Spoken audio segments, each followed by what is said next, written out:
asalaamu calaykum waraxmatullahi wabarakaatu. waa macali cumar daar maxamuud oo idin leh soo dhowaada ardayda soomaaliyeed meel walba dunida ka joogtaan. waxaan ku guda jirnay alphabetis qaybtii ugu dambeysay afraad ee waxaa lahaa consonantis letters xarfaha shibanayaasha.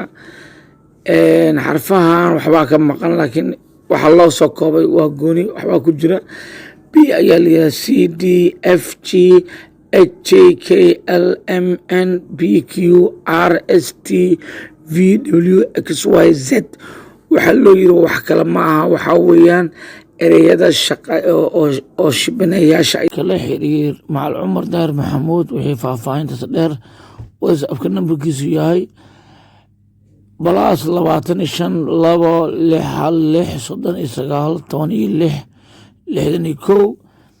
meel walba aad dunida ka joogto waad la soo xiriiri kartaa. macal cumar daar maxamuud wuxuu kugu soo dhaweynaya gacmo furan.